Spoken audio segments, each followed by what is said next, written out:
परमेश्वर कबीर देव जी ने स्वयं आकर के हमें ये ज्ञान दिया है।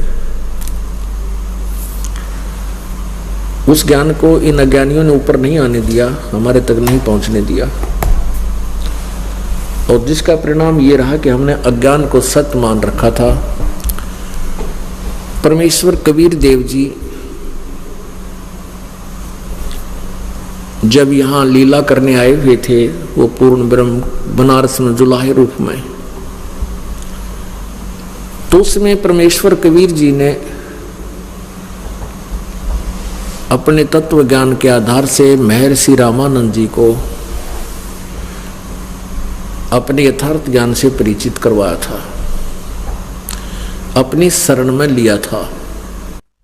उसके बाद महर्षि रामानंद जी वो समझ गए थे कि ये कबीर जी जो है ये पूर्ण परमात्मा है। उन्होंने उनको सतलोक में देख लिया था, और उसके बाद महर्षि रामानंद जी के दौरान वहाँ बनारस के अंदर वैष्णव धर्म का काफ़ी प्रचार हो गया था। विष्णु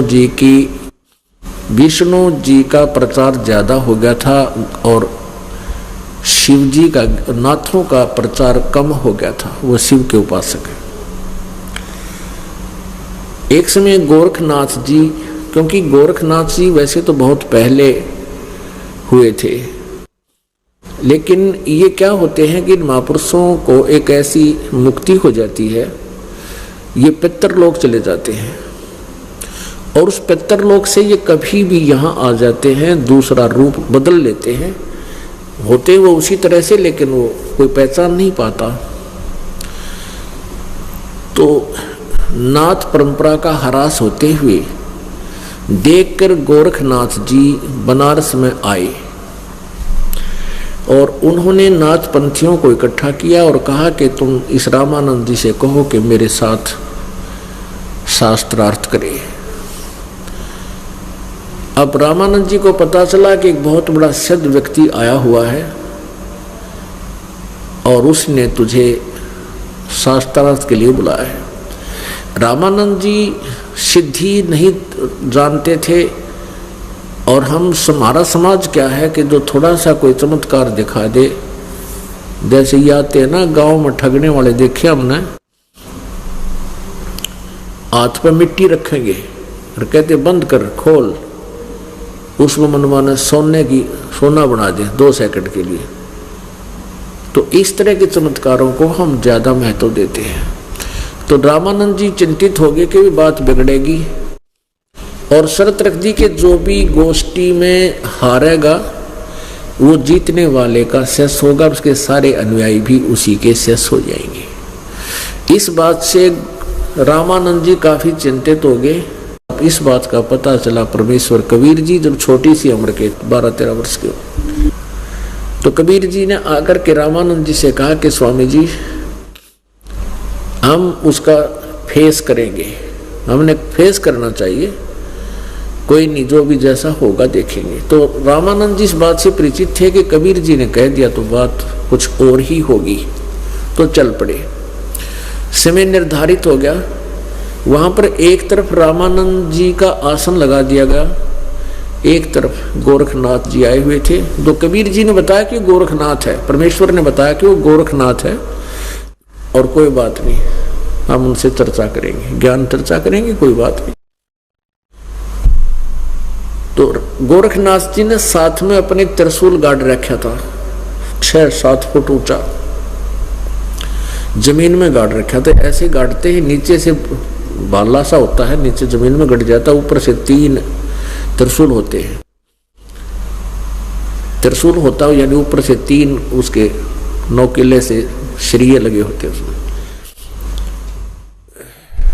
और कबीर परमेश्वर जी अपने गुरुदेव जी के चरणों में नीचे जमीन पर विराजमान हो गए। पुण्यात्माओं, दास आपको बार बार बताते हैं कि परमेश्वर कबीर जी ने आकर एक सुयोग्य शिष्य की भूमिका की, एक तत्वदर्शी संत की भूमिका की, एक अच्छे नागरिक की भूमिका की। लोभी लालची नहीं थे। तो गोरखनाथ जी ने कहा कि रामानंद, करो मेरे साथ चर्चा। तो कबीर जी खड़े हुए, कहने लगे गोरखनाथ जी, पहले स्वामी जी के दास के साथ गोष्ठी कर दो। गुरु जी का तो 5-6 नंबर आओगा, पहले तो मेरे तो निपट, मैं मुझसे निपट। अब गोरखनाथ जी कहने लगे, अरे बालक कबीर, तू कब से साधक बन गया, कब से तू वैष्णव बन गया? क्योंकि उस समय तक परमात्मा ने अपनी वेशभूषा भी उस समय एक वैष्णव साधु जैसी कर रखी थी। तिलक ला रखा था, टिक्का ला रखा था, और हाथ में एक जोड़ी, झंडा, डंडा, जैसे उनकी वेशभूषा थी, वह सारी समांग परमात्मा करके गई थी उस नाथ की पोल खोलने के लिए। तो गोरखनाथ जी ने कहा कि तू बालक छोटी सी उम्र का, तेरी उम्र भी क्या है, तू गोष्ठी करेगा कल का बालक और गोष्ठी करेगा गोरखनाथ से, तेरी आयु क्या है? तो परमात्मा बोले, यदि तू मेरी आयु जानना चाहता है तो सुन ले, जानते हैं। अब गोरखनाथ ने प्रश्न किया, कब के भये बैरागी कबीर जी, कब के भये बैरागी? परमात्मा उत्तर देते हैं, नाथ जी जब से भये बैरागी, मेरी आद अंत सुध लागी। धुंधुकार आद का मेला, नहीं गुरु नहीं था चेला, जब का तो हम योग उपास्या, तब का फिरूं अकेला। यानी कुछ भी नहीं था उस समय, केवल मैं ही था अनामी लोक में।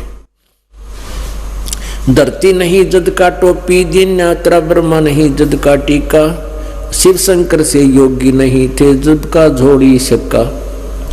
कि मैं तो बहुत पुराना बैरागी हूं, ना तेरा ब्रह्मा था ना शिव जी था।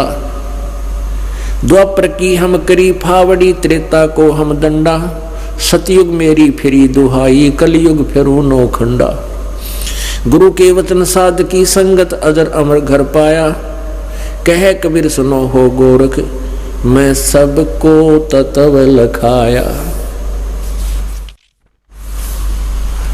अब नाथ जी ने कहा, तू छोटा मुंह बड़ी बात करता है, तेरी आयु कितनी है? तू कहता है मैं ब्रह्मा विष्णु महेश से भी पहले का था। कहा, सुन ले मेरी आयु। जो बुझे सोए बावरा, क्या है उम्र हमारी, असंख्य युग पर ले गए हम तब के ब्रह्मचारी। कोट निरंजन हो गए पर लोक सिधारी, हम तो सदा महबूब हैं स्वयं ब्रह्मचारी। अरबों तो ब्रह्मा गए तेरे 49 कोट कन्हैया, अरबों तो तेरे ब्रह्मा मर गए और 49 करोड़ कन्हैया, और 7 करोड़ तेरे शंभू मर गए, मेरी एक नहीं पलैया। मेरी उम्र तो एक पल भी कम नहीं हुई है, तेरे अरबों तो ब्रह्मा मर गए, 49 करोड़ कन्हैया, और 7 करोड़ तेरे शंभू मर गए, मेरी एक नहीं पलैया। 7 ब्रह्मा की मृत्यु के बाद एक विष्णु की मृत्यु होती है, और 7 विष्णु की मृत्यु के बाद एक शिव की मृत्यु होती है। तो ऐसे बता रहे हैं कि इतने ये 7 करोड़ बार तेरा शंभू मर ले, मेरी एक पल भी अक्षीण नहीं होती, अर्थात मेरी उम्र अजर अमर हूं मैं। कोटक नारद हो गई ये मोहम्मद से चारी, देवतों की गिनती कहाँ क्या सृष्टि बेचारी। नहीं बूढ़ा ना बालक ना कोई भाट भिखारी, कह कबीर सुनो हो गोरख, ये है उम्र हमारी। जब उसने कहा कि सुन ले गोरख, तब गोरख ने सोचा, भाई गोरख जी ने सोचा कि तो पहचान लिया इसने। अब फिर क्या होता है कि गोरखनाथ जी ने सोचा तो बड़ी बड़ी बात करे भाई। तो गोरखनाथ जी ने सोचा कि ये वैसे नहीं मानेगा, सिद्धि दिखाता हूं जनता तारी पीट देगी, मेरे विजय हो जाएगी। क्या किया उसने, गोरखनाथ जी ने नीचे से उठा अपने सिद्धि बल से, आकाश में एक सिद्धि आकाश से उड़ जाई, एक सिद्धि जल पैर न लाई, एक सिद्धि कुछ खावा न पीवे, एक सिद्धि जो बहुत जुग जीवे। तो इस गोरखनाथ जी के पास आकाश में उड़ने की सिद्धि थी। आकाश में उड़ा और त्रिशूल के ऊपर विराजमान हो गया, और सब ने, देखने वालों ने आश्चर्य व्यक्त किया। गोरखनाथ जी ने कहा कि मेरे बराबर आकर बात करो, यदि कबीर जी तूने मेरे से बात करनी है तो मेरे बराबर में आसन लगा, इतना ऊंचा हवा में उड़। तो कबीर साहब जी ने कहा कि नाथ जी, आपकी और हमारी गोष्ठी करने के लिए बात हुई थी, शर्त हुई थी, ये ड्रामाबाजी करने के लिए नहीं। तो नाथ जी कहता है कि तुम्हारे पास कोई ईश्वरीय शक्ति नहीं है, तुम लोगों को बात बनाकर ठगते हो। यदि मेरे से बात करनी है, चर्चा करनी है, मेरे बराबर आके बैठो, नहीं तो तुम हारे हम जीते। या कोई हार जीत की बात थी, बात चर्चा की। और कहाँ जा खड़े हुए कलाबाजी दिखाने में। तो परमात्मा के पास, परमात्मा कहते हैं प्रसिद्धि पूर्ण पटरानी सतलोक की कहूँ निशानी। परमात्मा के पास सारी सिद्धियां होती हैं, लेकिन वो सिगर सी प्रकट नहीं करते। अब परमात्मा कबीर जी जुलाहे का काम करते थे और उसमें ये कुकड़ी हुआ करती, पहले कच्चे धागे की कुकड़ी तरखे पकात्या करती है बुढ़िया, और वन्यों की निकाल लिया करते, उसने कुकड़ी वो लिया करते। यानी एक धागे की रील होती थी और वो काफी लंबी होती थी, 150 फुट लंबा धागा होता था उसमें, ऐसे गोल गोल करके। परमात्मा तो अंतर्यामी थे, वो जेब में डाल रखी थी वो धागे की रील, कच्चे धागे की। उसका एक सिरा पकड़ा और आकाश में फेंक दी। मालिक की कृपा से अपने आप अनबंडल होगी, वो पूरी खुल गई और उसका ऊपर वाला छोर 150 फुट की ऊंचाई में आसमान में जाकर स्थिर हो गया और नीचे वाला जमीन पर टिका हुआ है। परमात्मा वहां से उठे कबीर जी, ऐसे आसन पदम लगाए लगाए सुखासन से, और उस धागे के आखिरी छोर पर जाकर विराजमान हो गए 150 फुट ऊपर। नाथ जी बैठे जमीन से 7 फुट की ऊंचाई पर और परमात्मा बैठे 150 फुट की ऊंचाई पर। अब परमेश्वर ने कहा कि नाथ जी आजा मेरे बराबर में, यहां बैठ कर गोष्ठी करेंगे। पुण्यात्माओं, ऐसी बात नहीं है, गोरखनाथ जी भी आकाश में और ऊंचे जा सकते थे, लेकिन परमेश्वर के सामने इनकी सिद्धियां फेल होगी। आकाश में उठने की चेष्टा की, जमीन पर आकर गिर गया, जैसे गद ऐसे धड़ाम जैसे गिरता है। अपने आत्माओं, सिद्धि क्या वस्तु है? मैकेनिक ने यह घड़ी बना रखी है और ये सुई चल रही है, सुइयां चल रही हैं, घूम रही हैं। इनके सामने यदि मैग्नेट ला दिया जाए, ये जाम हो जाती है, काम नहीं करेगी। ऐसे ही परमेश्वर के सामने इनकी सिद्धियां जाम होगी और गोरखनाथ जी समझ गए कि ये कोई आम व्यक्ति नहीं है। तो उन्होंने कहा कि आप नीचे आओ, मैं आपसे अब चर्चा करूंगा। परमात्मा नीचे आ गए।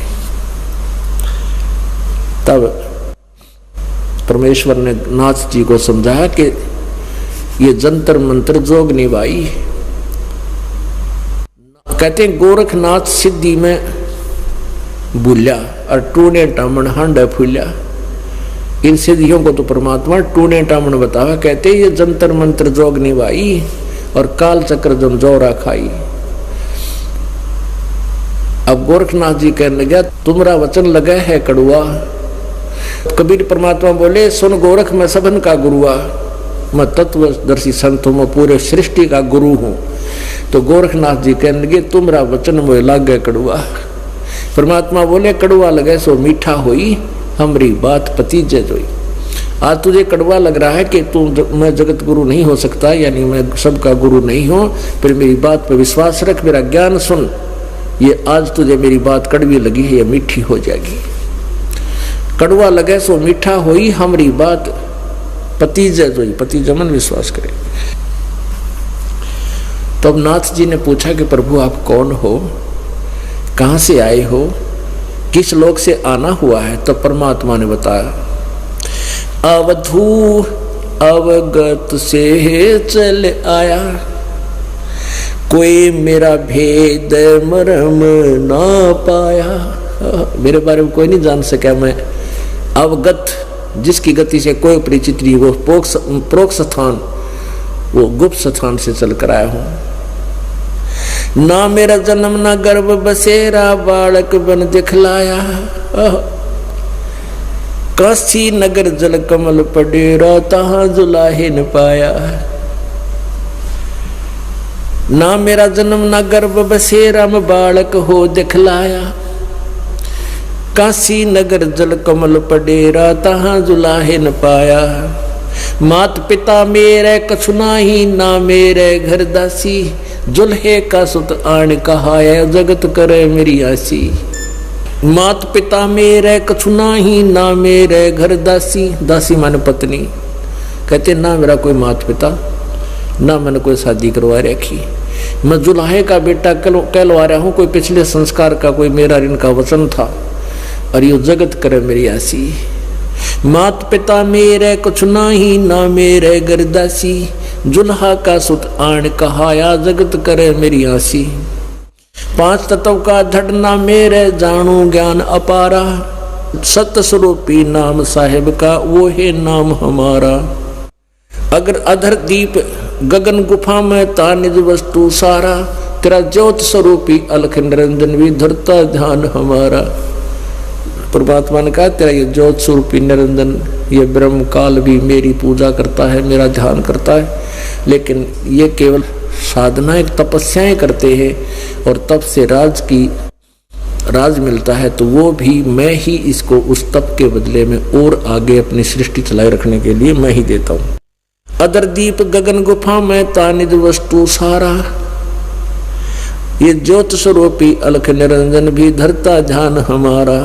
हाड चाम लहू ना मेरे, हाड चाम लहू ना मेरे जाने सतनाम उपासी। और तारण तरण अभय पद दाता मैं हूँ कबीर अविनाशी। अब गोरखनाथ जी ने परमात्मा से पूरा ज्ञान समझा और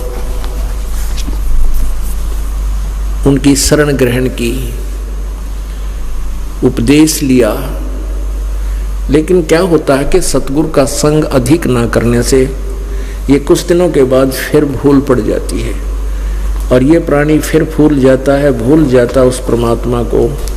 इसलिए सतगुरु का संग, परमात्मा के साथ रहना अति अनिवार्य होता है। पुण्यात्मा, जब तक हम तत्व ज्ञान से परिचित नहीं होते तो ये एक बार ये कथा के गोरखनाथ जैसे शब्द, गोरखनाथ जी कितने सिद्धि युक्त थे। गोरखनाथ जी का गुरु मच्छंद्रनाथ के मन में जब वो 31-60 साल का 65-70 वर्ष का हो लिया, उसके मन में काल ने प्रेरणा कर दी। अकरतन तो सारी उम्र ब्रह्मचारी रह के खो दी और गृहस्थी का सुख देखा को ना। ये प्रेरणा लेकर वो वहां से सिंगल द्वीप पहुंच गया। वहां का राजा की मृत्यु होगी। उस राजा की मृत्यु हो जाने से होते ही उसने क्या देखा कि राजा का शरीर अभी युवा था, 40 वर्ष की आयु का, हार्ट अटैक होकर मर गया। उसमें ये गोरखनाथ प्रवेश कर गया, अपने शरीर को छोड़ गया गुफा में। एक सिद्धि तन हंस नहीं आ रहा। एक सिद्धि ऐसी होती है जो शरीर से अलग हो जाता है ये जीव, और वो राजा के शरीर में प्रवेश कर गया। अब राजा जीवित हो गया। पहले तो हाहाकार मच रही थी, फिर वो जीवित हो गया। अब जीवित हो गया, लेकिन उस मच्छंद्रनाथ जी ने राजकाज का कुछ बेरा को लिया। तो रानी को शंका होगी, उसने विद्वान पुरुष होते थे उनके राजाओं के पास बड़े, उन्होंने पूछा कि ये राजा की गतिविधि मुझे राजा वाली नहीं लग रही। अब ये तो कुछ ऊट पटांग सी बात कर रहे हैं। तो उन्होंने उन महापुरुषों ने आके वार्ता की उससे, तो वो उनको उस रानी को बता दिया कि ये कोई सिद्ध पुरुष है, राजा तो चला गया है। तो रानी ने सोचा कि कोई भी हो, शरीर तो राजा का है, क्योंकि हम अपने स्वार्थ को प्रधान देते हैं। युवा शरीर जीवित हो गया, उसमें कोई भी है।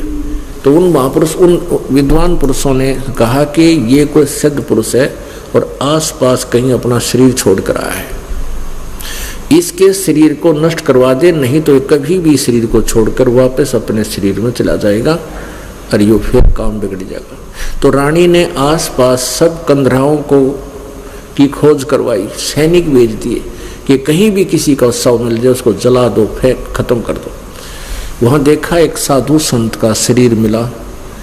रानी को बताया गया, वो विद्वान पुरुष साथ गए और उसको वहाँ जला दिया, उसी गुफा में सभा कर दिया। रानी खुश होगी। अब मच्छंद्र नाथ से राजा के शरीर के द्वारा रानी के 2 लड़के हो गए। उधर से गोरखनाथ जी को उनके अन्य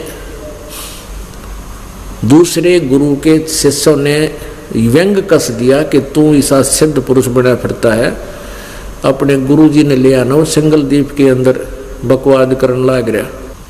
तो उधर से रानी ने एक और आदेश दे रखा था कि कोई भी संत, ऋषि, महर्षि मेरी सीमा में प्रवेश नहीं करे। उन विद्वान पुरुषों ने ये बता दिया था कि ये मच्छंद्र नाथ है। धीरे धीरे बात खुलती चली गई कि ये मच्छंद्र नाथ है और इसका शिष्य गोरखनाथ बहुत बड़ा सिद्ध पुरुष है, वो इसको इस शरीर से निकाल कर ले जा सकता है। तो रानी ने आसपास सब ये स्ट्रिक्ट ऑर्डर दे दिया कि कोई भी साधु संत मेरे राज्य की सीमा में प्रवेश ना हो। चारों तरफ बाड़ लगवा दी और वहाँ पहरेदार बैठा दिए। राजा का जब दूसरा लड़का हुआ, उसकी वर्षगांठ मनाई जा रही थी लड़के की। दूसरे शहर से वो बुलाए गए गाने बजाने वाले, ढोलकी ढलकी वाले, सारंगी सुरंगी, पूरे साजबाज बुलाए गए। तो गोरखनाथ जी वहाँ रास्ते में बैठ गया, अकबर तेरे को तो नहीं जाने देंगे। तो उनके एक ढोलकी उस सारंगी बजाने वाले के अपनी सिद्धि से दस्त लगा दिए, वो निढाल हो गया। तो उन गाने बजाने वालों का एक वो साजिंदा कंडम होने से वो चिंतित हो गए। तो गोरखनाथ जी कहने लगे, भाई क्या बात है, क्यों चिंतित हो गए तुम? कि महाराज जी क्या बताऊं, राजा के यहाँ जाना था और मेरा एक साजिंदा जो है ना, ये ढोलकी बजानिया जो है या जो भी कोई बजावा था, कोई भी आइटम वो, और इसके बिना तो हमारा काम बने को नहीं। राजा का काम से कदे सजाना दे दे, मैं चिंतित हो रहा हूँ। तो गोरखनाथ बोला, भाई मैं बजा दूँ, इसने तो बहुत बढ़िया जानता हूँ बजाना। तो उसने उस वेशभूषा अपनी बदल ली और वो ढोलकी बजाने वाले की वेशभूषा पहन ली और काख में ढोलकी टांग ली और वहाँ बजा कर दिखा दी आगे। अब वहाँ गाना बजाना शुरू हुआ। राजा रानी के साथ बैठा है मच्छंद्र राजा के शरीर में, और मच्छंद्र ढोलकी बजा कहते, जाग मच्छंद्र जाग मच्छंद्र को रखो ढूं ढूं ढूं। ये उसने मच्छंद्र की आँख खुली भाई कि जाग मच्छंद्र गोरख आया ढूं ढूं ढूं। अब मच्छंद्र नाथ ने समझ गया कि तो मेरा चिल्ला आ गया। अब वहां राज छोड़ने जी रहा कर उस महापुरुष का, रानी से उन साजंदों को ऑर्डर दे दिया कि भाई ये ढोलकी बहुत अच्छी बजाता है, इसको मेरे पास छोड़ जाओ, मैं कभी कभी अपने एंटरटेनमेंट के लिए इससे ढोलकी बजवाया करूँगा। अब वो छोड़ गए कि महाराज से भी कोई ना पड़ा रहे गाड़ा, वो अपने लेकर पैसे जाते रहे। अब गोरखनाथ ने बहुत समझाया कि गुरुजी आप तो परमात्मा पाने के लिए निकले थे, या को जगत को मावे ना, जो आपने ये शुरू कर दी। ने बोला, गोरख तू बोल रहा मती, बस और फालतू बात ना करे, गुरु की आज्ञा का पालन करते हैं तो चुपचाप बैठा रहे। बस मेरा आड़े इस राजकाज में खूब जी लग गया, भाई 2 बच्चे ये मेरे छूटे को ना, मेरा मुंह कसूता हो गया ना। गोरख तू बात ना बिगाड़े। गोरखनाथ फिर बात फेर फार कर गुरु जी से कहे, गुरुदेव आप तो गलत जगह फंस गए, चलो चलेंगे यहाँ से। हम अपना उद्देश्य तो कुछ और था। ने बोला, नारद तो गोरख तो चुप रहा, हर गणाना बोला बस। अब गोरख थे उस ढोलकी वाले ने बोला, जा वो बच्चे थे छोटे, कोई 4 साल का, कोई 5-6 वर्ष का। तो गोरखनाथ को सेवा दे दी, तो इन बालका ने खिलाया करे। अच्छा गुरु जी। अपनी सिद्धि से उन बच्चों के गोरखनाथ जी ने 10 लगा दिए। अब वो 10 लग गए, वो टट्टी करा के लाओ। पहले टट्टी ना हुआ करती जंगल में आसपास, वहां ले जा। एक ने टट्टी करा के लाओ, इतने दूसरा तैयार होया पावे, वो दूसरे रोनता पावे। वो मच्छंद्र कहने गया, गोरख इन्हें झटका लिया भाई तो अच्छी तरह। अब दोनों ले गया इकट्ठा ही और पकड़ के चोटी अरे नौ ला दिए सिद्धि थे, वह खाल काट लिया, वो शरीर उड़ गिरा, उन्हें नो लटकाया हुआ अगले गुरु जी। अब वो मच्छंदर एक लाठी ठावर एक दर कसाई र दुष्ट तेरे मेरे बालक मार दिए, तेने शर्म नहीं आई, ये के रहा है रज जाल्य में, तू तो बड़ा निकम्मा आदमी। गोरखनाथ ने बोला गुरुजी आप हमारे गुरुदेव हैं, कुछ भी कह सकते हो।